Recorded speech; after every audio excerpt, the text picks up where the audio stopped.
నాగమణికంట పెళ్లి వీడియోలో భార్యని చూసిన వాళ్ళంతా తెగ ట్రోల్ చేసి పారేస్తున్నారు.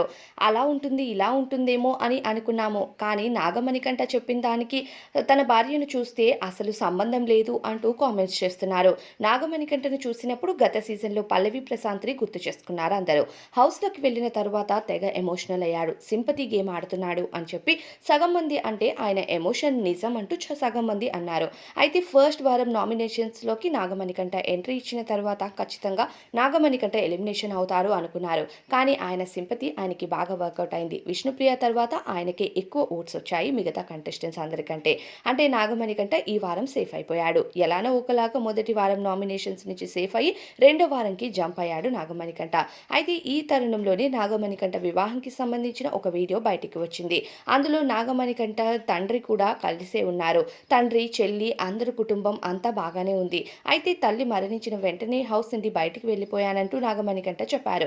కానీ నాగమణికంట వివాహంలో చూస్తే వాళ్ళ నాన్న అలానే చెల్లి అందరూ కలిసి చాలా హ్యాపీగా ఉన్నట్టే కనిపించారు. మరి నాగమణికంట తల్లిదండ్రుల నుండి దూరంగా ఎప్పుడు వచ్చేశాడు, కుటుంబంకు దూరంగా ఉంటూ ఈ ప్రయాణం అంతా ఎప్పుడు చేశాడు అన్నది ఎవరికీ అర్థం కావట్లేదు. మరి ఫ్యామిలీ అంతా నిజంగానే బిగ్ బాస్కి వెళ్ళిన తర్వాత ఇదంతా సీరియస్గానే ఒక డ్రామానా, లేకపోతే నిజంగానే వీళ్ళ మధ్య గొడవలు జరిగి ప్రస్తుతం కుటుంబంకు నాగమణికంట పూర్తిగా దూరం అయిపోయాడా? ఇక నాగమణికంట భార్య విదేశాల్లో ఉద్యోగం చేస్తూ నాగమణికంటను బయటికి ఎందుకు పంపించింది? ఇలాంటి క్వశ్చన్స్ అన్ని ప్రస్తుతం జనాలకు పిచ్చెక్కేస్తున్నాయని చెప్పాలి. నాగమణికంట ఇక 2 ఏళ్ల పాటు టైం తీసుకొని ఇక్కడికి వచ్చినట్టుగా తెలుస్తుంది.